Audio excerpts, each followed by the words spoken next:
Bonjour, ici la plume pour limpers.com. Donc aujourd'hui on va continuer la série de hand review. On avait commencé par le 3 barrels et là je vais profiter de cette hand review pour vous parler un peu de la manière dont on peut contrer les tendances des joueurs avec nos draws. C'est-à-dire les joueurs qui vont beaucoup vous float, les joueurs qui vont beaucoup vous double barrel, ceux qui vont avoir tendance à beaucoup protéger leurs mains, c'est-à-dire qu'ils vont faire un float mais ils protègent leurs mains pour pas laisser de free card river un peu trop souvent. Et on va essayer de les mettre en difficulté avec nos draws, tout en sachant que là je vais vous montrer des hand history. Donc je le répète, où on a des draws et que c'est assez facilement équilibrable avec des nuts, avec des overpairs, on fait la même chose, donc c'est assez facile à faire pour équilibrer ça. Donc on va démarrer avec As-Roi suité. Donc on y va. Il y a un open d'un joueur récréatif. Donc on fait un 3 bêtes pour value standard. Le flop est pas génial puisqu'il y a quelques draws. On va avoir du mal à lui faire fold ses pockets sur ce flop. Mais bon, on a pas mal de turns qui peuvent nous arranger, donc il n'y a pas de souci. On va continuation bet, puis plus le joueur a une range large, plus le continuation bet a de la valeur de toute façon. Donc on continuation bet la moitié du pot, on est payé et arrive la turn. Donc c'est là que ça devient intéressant. Le réflexe qu'on a le plus souvent ici, ça va être de double barrel, puisque on gagne de l'équité dans la main. Le problème de tout le temps faire le double barrel et de rien faire d'autre, c'est qu'on va lui faire fold. Par exemple, on va double barrel et il a pocket 2, pocket 3, pocket 4 et il va fold. Alors que si on check, ce genre de joueur, il faut absolument les repérer, vous prenez des notes. Ils vont bet tout le temps leur pocket ici, c'est-à-dire en protection. Vous avez checké, vous avez montré de la faiblesse, donc voilà, ils ont une petite pocket 2, pocket 3 et ils bet. Et autre chose encore, donc clairement il y a aussi des floats avec rien du tout. Ça leur arrive souvent en imaginant qu'il est As-Dame, il va call évidemment, mais il peut call avec Roi-Dame aussi, des overs, essayer de toucher son over, c'est un peu le style des joueurs récréatifs, et si vous double barrelez, bah, il va fold. Par contre, si vous checkez, il va bet, et l'intérêt ici, donc on va le laisser bet, donc on laisse bet en fait toutes ses mains, toutes les petites pockets, on laisse bet tous ses floats et on se retire la difficulté d'une décision river si on est payé par une main du style As-7 qui va payer 2 barrels. On se retrouve river, on sait pas trop si on a encore de la fold d'équité, il représente quand même pas mal de valets et c'est assez embêtant, mais il y a aussi des mains du type pocket 6 qui risque de coller un deuxième barrel parce qu'il a une gutshot. Des mains du style 6-7, 5-6 et on va se retrouver en difficulté river, alors que là on le laisse bet, on va nous mettre tapis, les stakes sont parfaits, hein. Il y a à peu près 200 dans le pot, il lui reste 214. On shove et là évidemment s'il a pocket 6, 5-6, 6-7, tous ces floats, évidemment, on a gagné une mise supplémentaire sur tous ces floats. On a gagné une mise supplémentaire sur pas mal de mains qui protègent. Et on a encore une équité totalement décente en imaginant qu'il nous colle ici avec Roi-Valet. Hein. Parce qu'évidemment, ce move ne cherche pas à lui faire fold top pair. Il n'y a aucun intérêt. Je veux dire, s'il a top pair, il va payer la plupart du temps. Peut-être qu'il y a une toute petite partie de sa range de top pair de temps en temps où il va faire un hero fold, mais bon, c'est pas ça qu'on essaye de lui faire faire, ça serait à perte. Et donc voilà, clairement, si on est payé par Dame-Valet, on a encore presque au moins 30% d'équité river avec tous nos as, tous nos rois et tous les pics. Ce qui est décent, ce qui en fait rajoute de la valeur au move. On a moins besoin de fold d'équité pour que le move soit EV+. Mais voilà comment contrer un peu ces tendances de float et de protection des joueurs. On va passer à une main du même type qui va montrer un peu la même chose dans un contexte différent. Donc là, on rencontre un joueur plutôt régulier, au type lose. Donc je décide de le 3-bet, ma main est pas extraordinaire. Call hors position contre UTG, pas question. Surtout que le joueur est assez agressif. Par contre, je vais le 3-bet de temps en temps parce que sa range d'ouverture UTG est très loin d'être cantonné à des premiums. Donc je me fais payer. Ici, sa range pour payer est quand même pas si restreinte que ça. En général, il y a quasiment toutes les pockets. C'est un peu les tendances. Surtout si s'il me met sur une main assez forte, il va avoir tendance à essayer d'aller set miner toutes les pockets. Pour voilà, en sachant qu'il sera assez souvent payé s'il touche. Donc ça, il a clairement pas mal de pockets dans sa range. Il a des mains du type As-Dame et des grosses pockets aussi. Peut-être Valet-Valet, 10-10, 8-8, 9-9 qui sont un peu plus valables. Voilà, As-Valet, je sais pas s'il défend sur un 3-bet contre UTG. Peut-être aussi, hein, surtout si c'est suité. Bon, néanmoins, on se retrouve ici. On fait un continuation bet, tout ce qu'il y a standard, MIPO. On est payé. Et là, on se retrouve avec la dame de pique, qui est une très bonne carte, puisqu'on gagne de l'équité dans la main, qui est une scare card pour sa range. C'est-à-dire qu'il pourrait avoir... Il a pas mal de pockets qui payent en se disant que contre As-Roi et mes bluffs, il va pouvoir donc tranquillement... Bon, il est devant avec sa pocket, donc il paye. Maintenant, si on double barrel, on lui fait fold un peu tout ça la plupart du temps. Des fois, il va coller deux barrels avec une pocket 10 ici. Voilà, pocket 9, pocket 8. Il peut continuer toujours à penser que je bluffe ou que je suis sur As-Roi.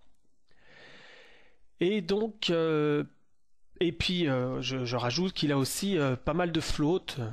Il a aussi des mains un peu moins légitimes qui vont essayer de faire un move à la turn. Et je rajouterai encore une fois que toutes les pockets, et c'est un peu le défaut que je trouve, moi contre des joueurs qui se défendent, faudra pas le faire. Ici, s'il a pocket 3, il va aussi de temps en temps avoir tendance à bet turn pour protection en se disant que protection bluff, il se dit que peut-être j'ai une pocket 8 par exemple et qui peut la bluffer, ou que j'ai As-Roi et qui veut protéger sur des rivers qui veut pas voir. Donc là, au lieu de bet, de se retrouver aussi dans une situation river où si on bet et qu'il paye avec une paire de 10 par exemple, paire de 9, paire de 8, on bet 140 dans le pot, il colle, ben le pot va se retrouver énorme river. Il lui reste plus grand chose derrière. Donc là, on va regarder, ça va être facile. Voilà, on va se retrouver avec un pot qui va faire plus de 500, presque 600 dans le pot, entre 500 et 600 dans le pot. Et il va nous rester un mi-pot. Et on se retrouve toujours dans des situations difficiles à savoir, est-ce qu'on a de la fold équité, est-ce qu'il nous slowplay quelque chose, est-ce que vraiment sa range est faible, est-ce qu'on peut lui faire fold. Voilà, donc il faut aussi de temps en temps varier notre jeu. Pardon. Et comme je l'ai dit, et bah lui faire bet tous ses floats, tous ses protections abusives,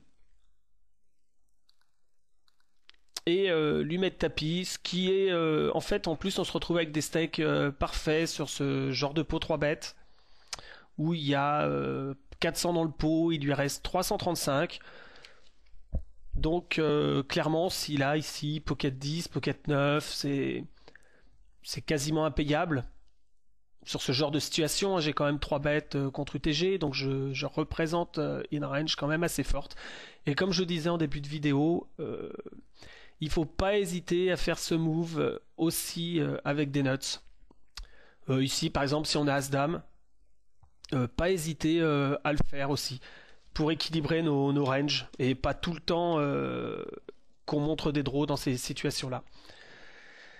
Voilà, donc là encore, hein, je pense que c'est vraiment intéressant de faire ce genre de move pour récupérer une mise supplémentaire de tous ces floats, pour se retrouver, pour éviter de se retrouver dans une situation river un peu pénible, euh, et pour éviter de lui faire fold toutes ces petites pockets qui vont bizarrement, faut prendre des notes comme je disais avant, bet pour protection ici.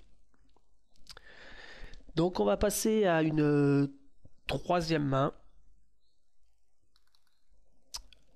La situation va pas être dans un pot 3 bêtes, ça va être dans un pot relancé normalement et contre un short à 50 blindes, un joueur largement tendance récréative et qui a tendance à beaucoup coller les continuation bets. Toujours hein, ce genre de move que je vous explique depuis le début, c'est pour contrer des tendances des adversaires. Vous trompez pas sur l'adversaire qui ne va jamais faire de float ou qui ne protège jamais des mains type pocket ou ce genre de choses. C'est pas les bons candidats à ce genre de move. Donc là on fait un continuation bet normal encore une fois. Il paye.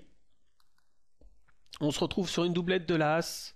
Donc clairement ici, ma fold équité diminue. Parce que s'il a la dame, évidemment, il va pas folder. Le 5, ce genre de joueur, c'est possible qu'il fold pas. Toutes les pockets, pareil. Et je vais me retrouver encore river avec une décision difficile, à savoir est-ce que je veux le bluff sur un board avec une doublette de l'As, qui est pas génial à bluffer, et encore moins contre des joueurs assez calling station. Par contre, contre ce genre de joueurs, toujours pareil, qui vous flottent énormément, qui vont beaucoup protéger une paire de 5, leur pocket, qui vont coller ici avec Roi Valet, Roi 10 avec leur gutshot.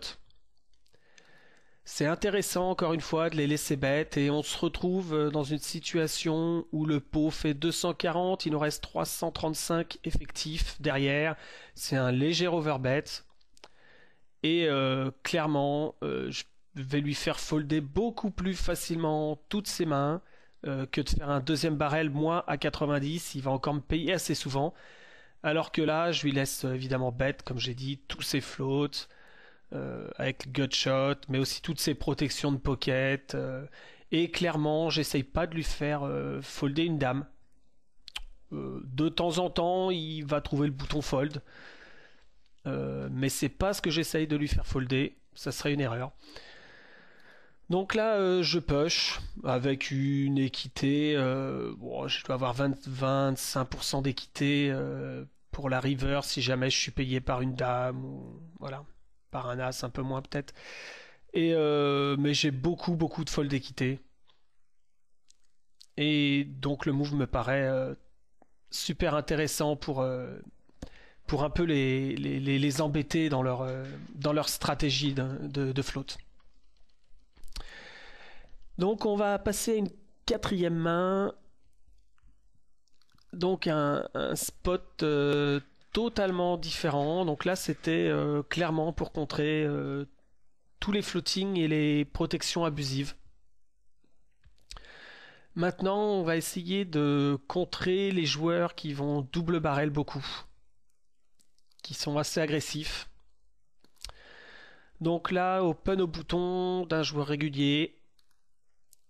Je vais assez souvent 3 bêtes ici contre le joueur régulier avec 8-9 suité. Pas trop envie de défendre cette mort position. Contre un bon joueur, c'est assez pénible de jouer ce genre de main. Là par contre, dans les blindes, j'ai un joueur récréatif et je veux absolument pas isoler le régular pour faire sortir le joueur récréatif, et je suis assez content que le joueur récréatif vienne dans la main avec mon 8-9 suité. Bon, malheureusement il fold. Je trouve un flop intéressant puisque j'ai un tirage couleur, j'ai quelques backdoors. Et j'ai le joueur régulier qui bête, donc là j'ai deux solutions qui s'offrent à moi. Soit je vais relancer immédiatement pour lui faire fold, toute sa range de bluff évidemment, hein. Pourquoi pas lui faire fold des pocket 8, pocket 9, pocket 5, pocket 6 qui battraient. Mais le problème, c'est qu'il y a des joueurs qui vont être très agressifs, surtout sur des flops avec un flush draw. Sachant que je peux avoir le flush draw, le payer, et que si double barrel en tant que joueur régulier, c'est pas bon de payer, clairement, hein, de payer une deuxième fois un tirage hors position. Il y a beaucoup de joueurs qui vont double barrel énormément. Donc ici, je vais décider de ne pas relancer tout de suite pour gagner un peu plus. C'est-à-dire que là, maintenant, si je relance et qu'il a l'as, moi, ça change rien, quoi. Clairement, il va me payer. Mais j'ai vraiment envie de prendre des bêtes supplémentaires de toutes ces mains faibles qui vont double barrel et que je vais faire lâcher au flop tout de suite. Donc là, le valet est une carte pas mauvaise pour moi, puisque ça me donne en plus de ça une gutshot, ce qui augmente mon équité à plus de 30%. Je bête, non je bête, pardon, je check et je vais le laisser bet. À peu près toute sa range de bluff ici va bet. Toutes ces gutshots vont bet, c'est roi dame, dame 10. Je sais pas ce qu'il ferait ici avec 8-8, 9-9. Certainement de check. Donc vraiment là, dans son deuxième barrel, il a clairement une grosse main avec l'as ou plus et plein de bluffs. Évidemment, en bagarre de blinde, bouton contre small blind, on sait pertinemment que sur ce genre de board, il a beaucoup plus de bluffs que de mains faites. Donc je vais décider de raise. Je décide de raise pas très fort, il n'y a aucune raison. Je pourrais peut-être mettre, en voyant l'action ici, je pense que 135 serait un peu mieux. Je suis un peu... Mais ça change pas grand-chose s'il a des bluffs évidemment, mais faut essayer d'équilibrer avec nos... Par exemple, si j'ai un 7 en main, un 7 de 7 ou de 4, ou si j'ai As-Valet et que je décide de raise, je vais décider peut-être de raise à 135 pour que le pot au milieu soit un peu plus gros et que River il ait du mal à fold. Là c'est je pense un tout petit peu léger, hein. J'ai mis 125. Bon, c'est un peu le défaut aussi des fois d'avoir 6 tables ou 8 tables. On fait quelques erreurs et en review on se rend compte. Donc ici clairement 135 me paraît plus judicieux que 125. 135, 140 grand maximum, quoi. Ça suffit largement pour lui faire fold tous ses bluffs et être cohérent avec des mains plus fortes qu'on pourrait avoir de temps en temps. Donc voilà, bon là il fold. Bon, évidemment je vous montre des mains où où ça marche, c'est plus sympa pour l'explication théorique. Et clairement, voilà, ce genre de joueur hein, va snap fold tous ses bluffs. Et on a récupéré 54 de plus que si on avait raise au flop et qu'il aurait fold. Donc on va continuer toujours sur le contre du double barrel. Avec une main roi-dame de cœur en small blind. Donc on a un joueur récréatif, moi récréatif, non, un joueur agressif, pas récréatif, agressif qui open. Je décide de défendre, c'est assez standard. Et je trouve au flop une gutshot, une backdoor flush et deux over. C'est assez important, la backdoor aussi. Pour notre agressivité, c'est-à-dire qu'ici on va check call très souvent, on pourrait même check raise. Là en fait j'ai le choix de check raise ou check call. Là je vois qu'il bet pot, donc clairement il faut avoir des notes sur ce joueur.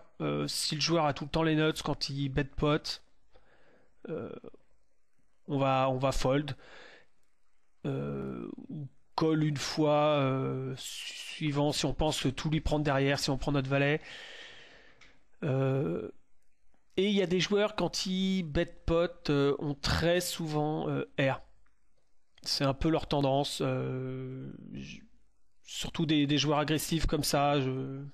J'ai que 73 mains, je sais pas trop si c'est un régular ou si c'est un joueur récréatif, mais 73 mains, 31-28, très agressif, ça me semble plus un joueur récréatif très agressif qu'un joueur régular, surtout pour faire un bet pot.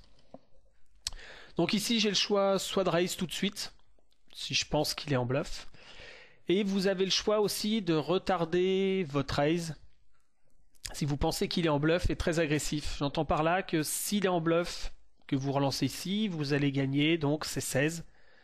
Contre un joueur agressif, vous relancez au turn et vous gagnez donc une mise supplémentaire.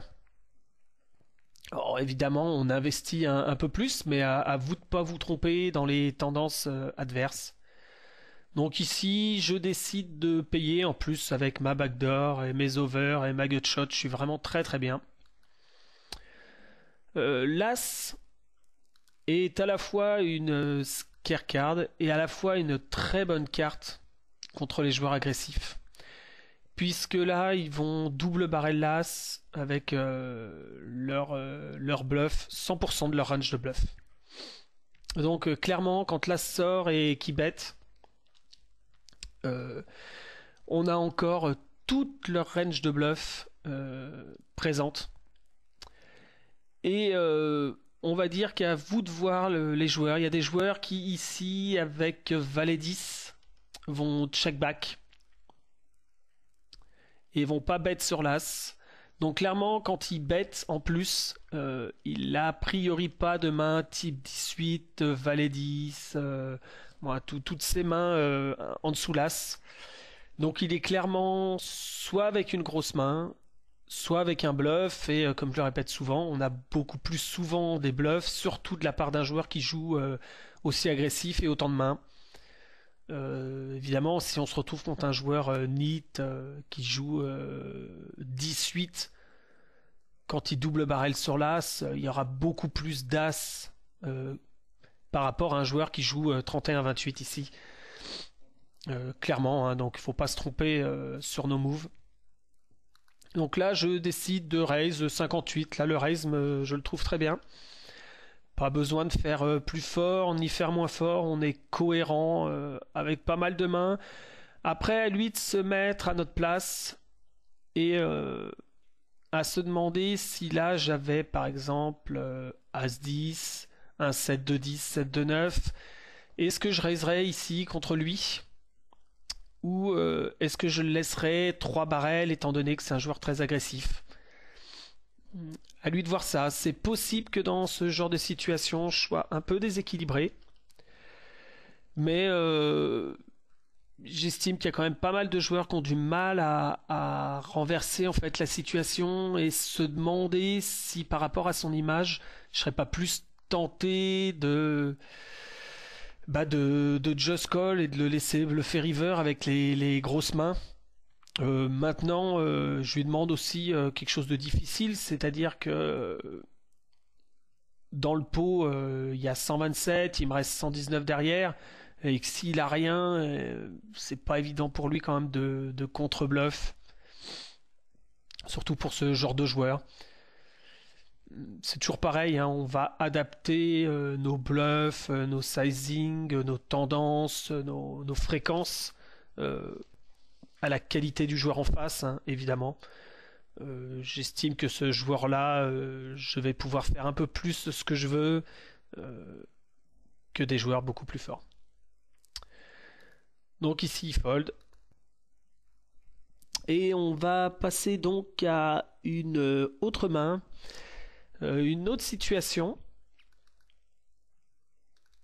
un peu plus particulière, puisque ça va être dans un pot limpé. Je suis en big blind, j'ai valet 9.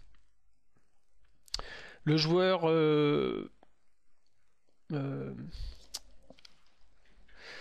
le joueur a tendance récréative limp en début de parole.